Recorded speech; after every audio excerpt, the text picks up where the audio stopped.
Hello, my name is Reverend Dr. May Elise Cannon. Today is July 15th, 2025. Today is Tuesday. It's been 648 days since the attacks by Hamas on the south of Israel in 2023. We've been doing these daily updates for 648 days, and I was just talking to Fael, who posts them and does all the video work and the social media. And we were saying that we both feel like this is a spiritual discipline. And so we would ask that you would listen to this news. A lot of it is just recorded directly from news sites from various different perspectives across the theological perspective, the ideological, the political perspective. Listen to this news and use it as an opportunity to give witness to the stories that are told, to give fodder for prayer. And what do I mean by that? That it tells us what we should be praying about, that it allows us to have specific things where we should ask for the intervention of God, that God would convict the hearts of the leaders who have power to bring about change. So in Gaza, in the last 24 hours, at the initial time of documentation, reports from Haaretz and others indicated that 88 Palestinians have been killed in the Gaza Strip in the last 24 hours. That was at the initial time of the recording. When I went back to look at some of the details, that death toll had risen from 88 to 99 deaths in the past 24 hours. God have mercy. The Israeli Defense Ministry's proposal to force hundreds of thousands of Palestinians into a contained area in Gaza's devastated south is threatening to derail the ceasefire negotiations. This is according to a Hamas member who's involved. He stated the proposal resembles a ghetto and that it is deliberately obstructive in terms of potential for the peace process to continue. Former Israeli Prime Minister Ehud Olmert previously described the planned humanitarian city as amounting to a concentration camp. You will recall that the former Prime Minister Olmert also said that what Israel's doing in Gaza right now can be considered war crimes. Israeli legal experts warn that the plan would violate international law and could amount to war crimes or the crime of genocide. Israeli strikes overnight into yesterday killed at least 31 people in Gaza. So this reports from the previous 24 hours. 3 Israeli soldiers were killed in North Gaza. Separately, UN agencies reiterated their joint warning that without more fuel, supplies, healthcare, food, and sanitation provision in Gaza would need to shut down. The flow of aid into Gaza has not increased despite last week's agreement between Israel and the European Union. This is according to Egypt's foreign minister, Abdelhadi. The EU's High Representative for Foreign Affairs and the Security Policy person, Kaja Kallas, yesterday said that while there have been some good signs of trucks and supplies entering Gaza, the bloc needs to see more improvement on the ground. One of Israel's ultra-Orthodox parties has announced that it is quitting Prime Minister Netanyahu's ruling coalition over a dispute concerning conscription exemptions. The move would leave Netanyahu with a razor-thin majority of only 61 seats in the Knesset, which has a total of 120 seats. And yesterday on Monday, Haaretz reported that Israel's government is renewing plans in the E1 area. For those of you who know the municipality of Jerusalem that has been annexed according to Israeli law, it's considered occupied according to international law. The E1 settlement is near Ma'al Damim, just outside of East Jerusalem, on the other side of the Mount of Olives. The plan includes the construction of over 3,400 housing units east of Jerusalem. An Israeli Defense Forces combat soldier in training attempted suicide while he was at an army base, and he's now in serious condition. In the last 2 weeks alone, 4 soldiers in the Israeli military have committed suicide. 2 were conscripts and 2 reservists.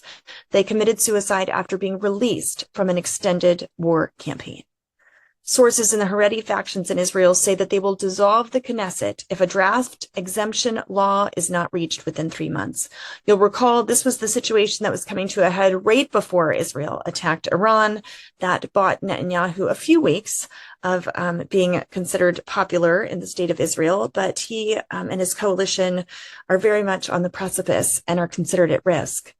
In Lebanon, an Israeli strike hit the Bekaa Valley and killed at least 12 people, including 5 Hezbollah fighters and members of a Syrian family. This is news according to security sources in Lebanon. And sectarian violence in Syria between the Bedouin groups in Syria, and militias from the Druze religious minority killed at least 50 people as they entered into their second day. That was again yesterday, I believe. The Israeli military said that it hit tanks deployed to the southern Sweda area by the Syrian government because their presence there might pose a threat to the state of Israel. According to the Syrian Defense Ministry, at least 18 members of Syria's security forces were killed yesterday during those clashes. Today, Prime Minister Netanyahu said, "We have no interest in developing conflict with Syria." He was speaking at an urban innovation conference in Tel Aviv. He assured the world and everyone there that the IDF would not enter into Syria. The IDF said it was working to return dozens of Druze civilians who had crossed from Israel into Syria near Majd al-Shams. And then in Yemen, the Houthis today said that they launched 3 drones towards southern Israel in their ongoing efforts against Israel's campaign on Gaza. Other Middle East updates: the Rapid Support Forces paramilitary killed almost 300 people. This is, again, is a Sudan update. You know, we don't talk much about Sudan. It's not in the Middle East, but certainly what's happening there does impact Middle Eastern policies.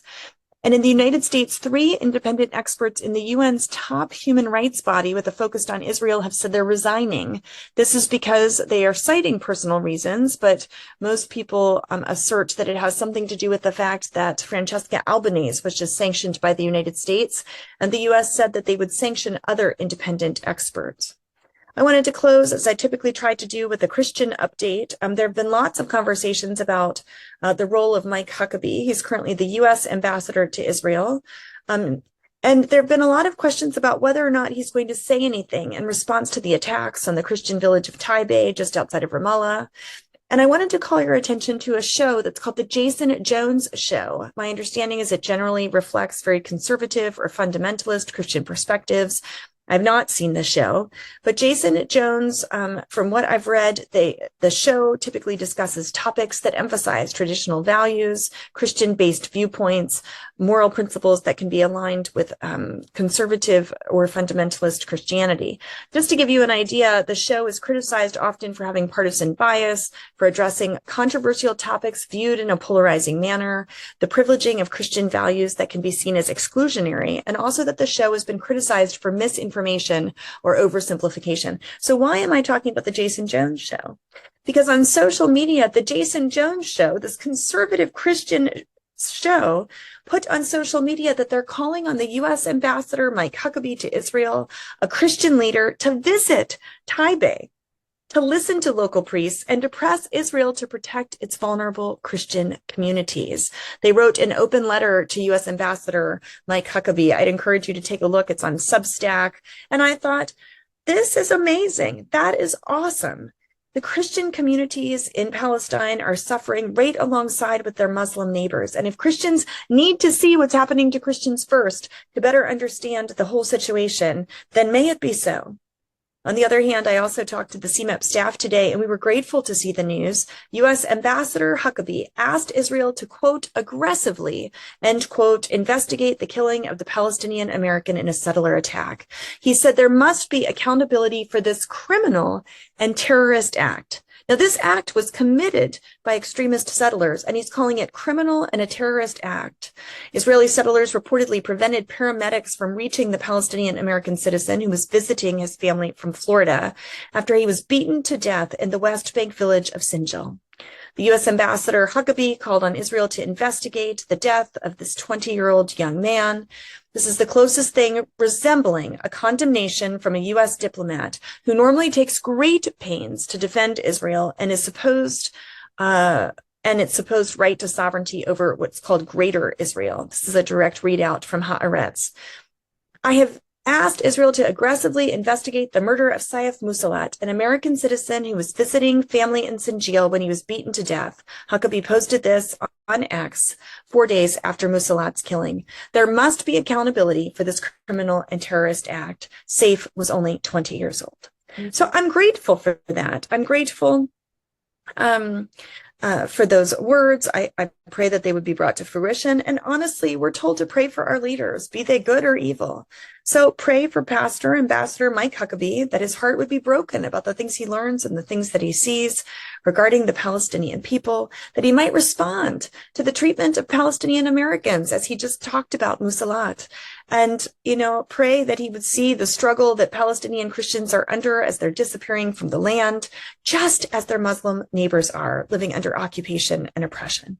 His position is one of power and influence. And so I pray and hope to God that his heart might be turned to understanding what it might mean to end the suffering of the Palestinian people and how desperately needed that is as a critical step on the pathway towards peace. May it be so in the name of Christ. Amen.